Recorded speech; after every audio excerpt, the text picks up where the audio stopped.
ची फाईट, सोडा वॉटरच्या बाटल्या, दगडफेक वगैरे सगळं तिथून बघत बघत बघत आता जे सुरू झालंय ते सगळं काय त्याला म्हणतात ट्रोलिंग, म्हणजे घर बसल्या शिव्या द्यायचं. पण या सगळ्यांना मला एक सांगायचं आहे की मातोश्रीवरती जे जळतायत, ठाकरे कुटुंबियांवरती जे जळतायत, त्यांना ठाकरे कुटुंबाने काय काय भोगलंय, काय काय सोसलंय याची जरा तरी माहिती आहे का, कल्पना आहे का? आहे आपण बोलताना बोलतो की हा महाराष्ट्र छत्रपती शिवाजी महाराज, शाहू फुले, आंबेडकर, सावित्रीबाई फुले यांचा आहेच. पण शिवाजी महाराजांच्या वेळेला सुद्धा गद्दार होतेच. शाहू फुले, आंबेडकर सगळ्यांना त्रास झालाय. महात्मा ज्योतिबा फुले आणि सावित्रीबाई यांच्यावर सुद्धा धोंडमार आणि शेणमार झालेली आहे. आज आपण त्यांना दैवत मानतो, पण प्रत्यक्ष होते त्यावेळेला त्यांच्यावरती शेणमार झालेली आहे. शाहू महाराजांना सुद्धा त्याचा सामना करावा लागलेला आहे, त्यांची सुद्धा बदनामी झालेली आहे. कशाला माझ्या आजोबांना प्रबोधनकार ठाकरे जे सांगतात ना, प्रबोधनकारांचा वारसा घेऊन पुढे जा, पण प्रबोधनकारांना सुद्धा काय काय भोगावं लागलंय का? तर कर्मठ आणि बामणी वृत्ती, ज्या जुन्या वाईट रूढी परंपरा होत्या त्या तोडून मोडून टाकल्या पाहिजेत, याच्यासाठी प्रबोधनकार उभे राहिले होते. घराचा पत्ता नाही, कुटुंब घेऊन महाराष्ट्रभर फिरले. अनेकदा बाळासाहेबांनी सांगितलेले की त्यांची ती भावंड आणि आई, मी तर माझ्या आजीला कधी बघितलं नाही, पण विंचवाचं बिराट जसं पाठीवर असतं तसं घेऊन माझे आजोबा महाराष्ट्राच्या कानाकोपऱ्यात फिरत होते. एखाद्या गावी गेल्यानंतर कुठे आसरा मिळाला तर आजीला सांगायचं की ठीक आहे चल बघ, आणि आजी माझी सगळे काही भांडी कुंडी जी काही 2-4 असतील ती काढून काय संसार थाटायचा प्रयत्न करायची. तेवढ्यात आजोबा गावातनं फेरी मारून यायची आणि सांगायची नाही जमत, चला निघायचं आपल्याला, चालले दुसऱ्या गावामध्ये. अनेक वेळेला त्या काळी आमच्या घरावरती मेलेली कुत्री आणि कचऱ्याचे ढीक फेकले गेलेले आहेत.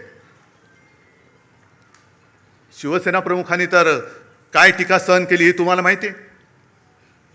आज माझ्यावर टीका होते, माझ्या पत्नीवरती टीका होते, आदित्यवरती घाणेरडे आरोप होत आहेत, तेजसवरती होत आहेत. का?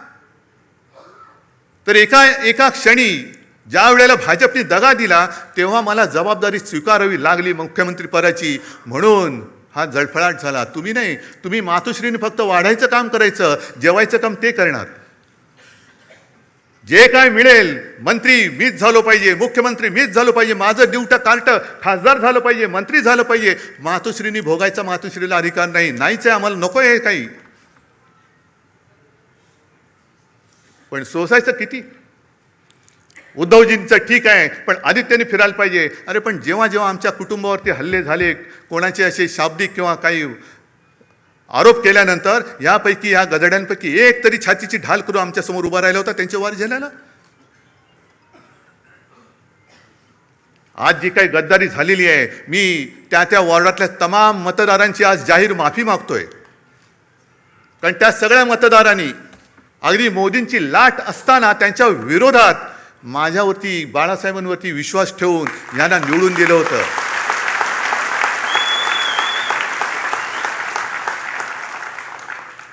जे आम्हाला डिवचलं जात होतं की तुमचे मोदींच्या चेहऱ्यावरती खासदार निवडून आलेत, मोदींचा चेहरा न वापरता आपल्या शिवसेनेचे 9 खासदार डौलाने निवडून आले होते. काही थोडक्यात गेले. एक तरी इथली तर सीट चोरलीच. कुठे होते मोदी? आणि त्याच्यानंतर म्हणजे तेव्हा भाजपचे 20 पेक्षा जास्त खासदार ते पण 9 झाले. आणि आज परत फोडाफोडी कशासाठी फोडताय? काय मिळवायचंय काय तुम्हाला? म्हणजे सत्ता पिपासू किती व्हायचं? सरदार वल्लभभाई पटेलांनी मराठवाड्यामध्ये पोलीस कारवाई केली, ती का केली होती? रजाकारांना घालवण्यासाठी आणि तो प्रांत आपल्या देशात आणण्यासाठी म्हणून पोलीस कारवाई केली होती. आणि यांनी काय केलं? 2-2.5 लाख सीमा सुरक्षा दल घुसवलं. कुठे घुसवलं?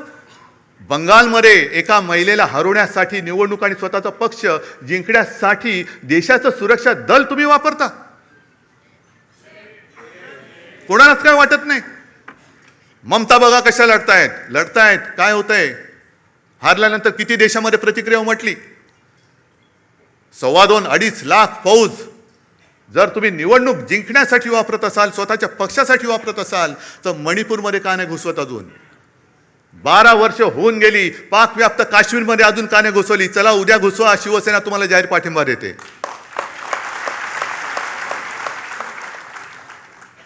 देशाचा हिताचा निर्णय घ्या ना तुम्ही.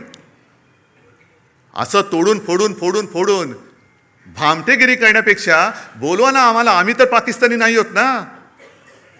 माझ्या घराण्याचा इतिहास आहे, तुमच्या असलं तर तुम्ही पण सांगा. असेल, मी कुठे नाही म्हणतोय. आम्ही पाकिस्तानातून आलेलो नाही आहोत.